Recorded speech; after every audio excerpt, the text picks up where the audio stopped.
Dulu di Jawa itu ada ajaran 3 yang namanya manembahing kawula Gusti, manunggaling kawula Gusti, dan leburing kawula Gusti. Kita melakukan ibadah-ibadah lahiriah sampai masuk ke dalam ibadah batiniah dari pandangan manusia, sehingga intuisi alam ilham malakut goib ini agak sulit karena kita harus belajar, harus lelaku bener, sehingga dia akan paham lebih lanjut tentang mati sakjroning urip, leburing kawula Gusti. Kalau di zaman kerajaan namanya muksa. Malam ini kita bahas ilmu agak tinggi.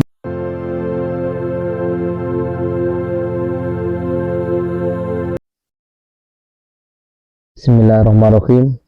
Assalamualaikum warahmatullahi wabarakatuh. Rahayu, rahayu, rahayu. Masih bersama saya lagi di channel Calming Nature, atau kalau dibaca dengan Jawa ya Calming Naturi. Oke, kali ini kami akan membahas tentang ilmu agak tinggi ya. Jadi yang saya ucapkan ini, yang saya gali ini, yang saya kasih pengetahuan ini ilmunya agak tinggi. Jadi persiapkan mental, kesadaran, pemahaman, jadi nanti dipahami, dikenali, disadari. Seperti itu ya saudaraku semua. Kali ini kita akan membahas tentang ilmu mati sakjroning urip. Mati sakjroning urip. Itu kalau bahasa Jawa.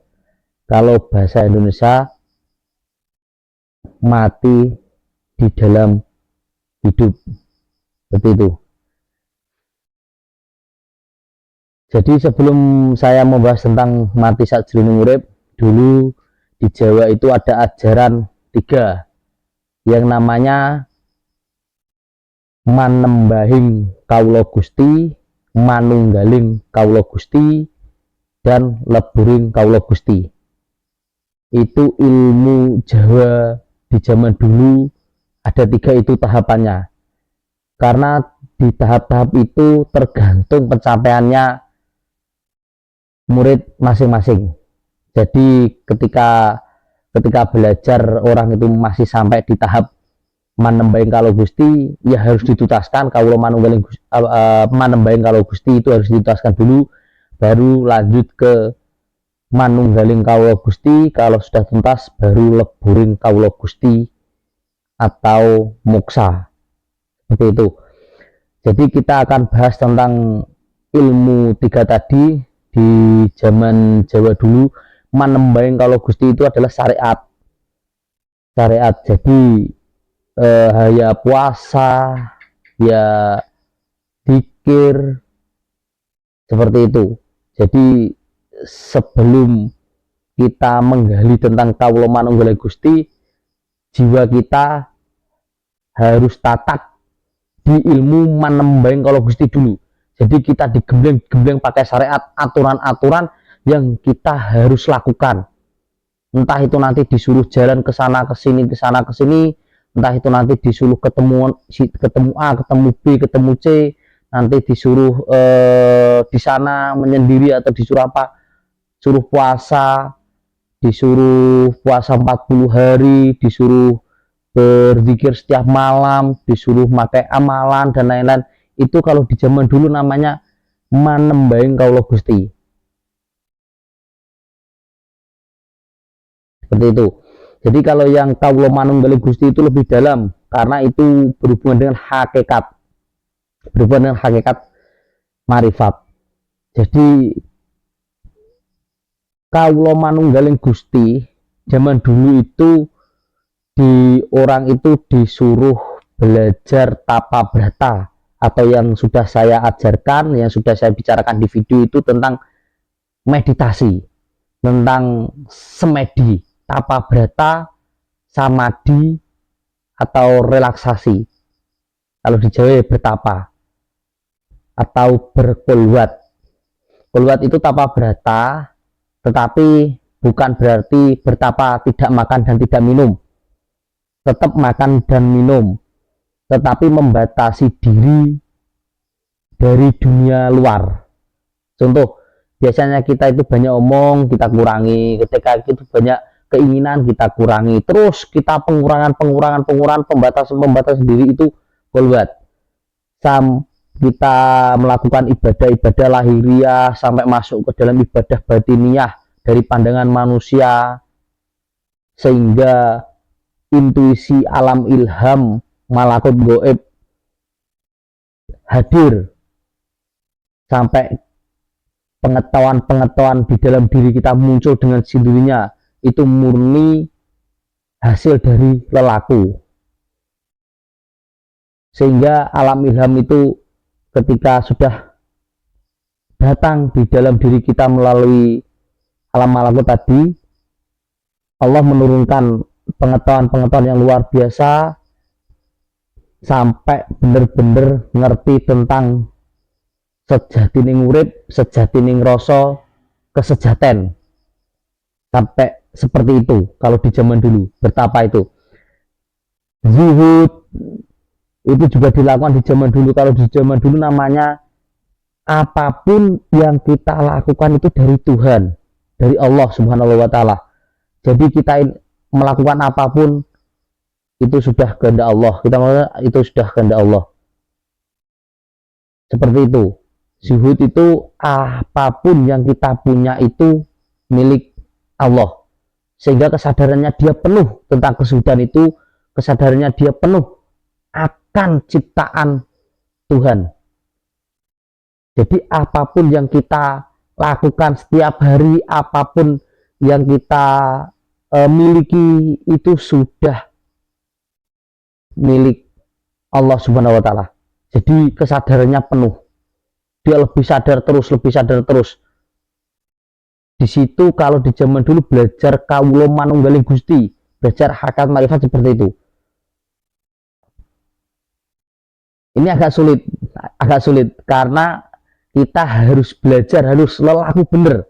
Karena kalau lelaku bener itu nanti kita itu mengalami sendiri, otentik, sesuai otentik pribadi. Jadi kalau saudaraku nanti tanyakan sesuai otentik diri. Jangan bertanya dengan katanya jangan. Jadi otentik apa yang kamu lakukan, berlaku apa yang kamu sedang alami, kejadian yang ganjal yang tidak bisa kamu pecahkan, silahkan ditanya di kolom komentar, tidak apa-apa, nanti kita jawab dan bedah satu persatu. Seperti itu ya saudaraku. Jadi itu kawula manunggaling Gusti itu belajarnya seperti itu di zaman dulu. Sehingga dia akan paham lebih lanjut tentang mati sakjroning urip. Mati sakjroning urip itu saya umpamakan seperti ini. Kita itu harus mematikan hawa nafsu di dalam diri. Hawa nafsu itu tercipta di panca indera. Mulai mata, hidung, mulut, panca indera. Masuk ke dalam pikiran, sehingga nafsu itu muncul di dalam pikiran. Prasangka itu akan muncul dari lewat panca indera. Jadi orang zaman dulu itu untuk belajar mati sakjroning urip itu dia harus mematikan seluruh panca indera dulu. Harus mengurangi penglihatan, mengurangi penciuman, mengurangi apapun itu yang terjadi di panca indera, dia kurangi, bahkan dia stop penuh tentang nafsu. Itu belajarnya dulu kalau mati sakjroning urip. Jadi sehingga kelihatannya dia hidup, tetapi dia mati nafsu.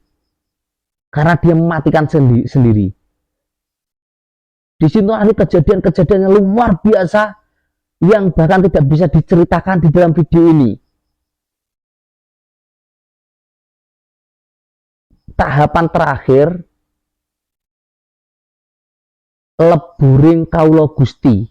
Kalau di era kerajaan dulu itu para raja sebelum mati itu dia belajar leburing kawula Gusti.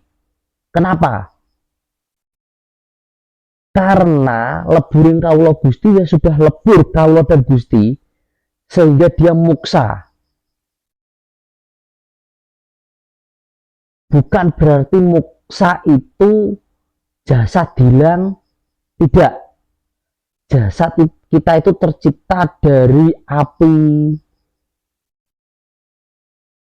bumi, angin, dan air. Jadi ketika kita mati itu kembali ke asalnya semua.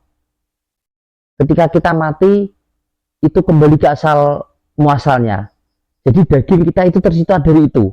Sehingga muncul nafsu-nafsu, muncul pikiran kita, panca indera itu muncul dari situ.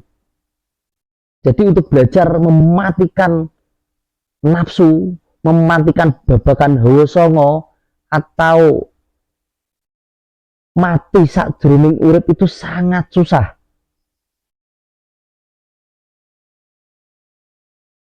Karena untuk tahapan terakhir itu leburing kawula Gusti. Dulu para raja-raja itu yang saya sebutkan tadi, dia itu belajar leburing kawula Gusti. Dia lebih menyendiri. Karena dia raja dikatakan muksa. Dia menyendiri, dia meleburkan seluruh jasad dan semua isinya. Leburing kawula Gusti. Kalau di zaman kerajaan namanya muksa. Ini. Jadi malam ini kita bahas ilmu agak tinggi ya saudaraku. Nanti jika ada pertanyaan apapun segera ditanyakan di kolom komentar, kita bedah bareng-bareng. Kita saling tukar pauruh sesuai otentik diri. Jangan sesuai buku atau sesuai katanya. Jadi kita bedah apa yang kita rasakan sendiri, sehingga nanti kita itu cepat sampai, cepat paham, cepat mengerti, cepat sadar, seperti itu. Oke, untuk pembahasan malam ini sekian dulu, dilanjut besok malam lagi. Terima kasih bagi saudaraku semua yang menonton video ini. Semoga diberikan kemudahan segalanya, dan semoga diberi kecerahan abadi, kedamaian-kedamaian yang luar biasa. Terima kasih. Saya akhiri. Wassalamualaikum warahmatullahi wabarakatuh.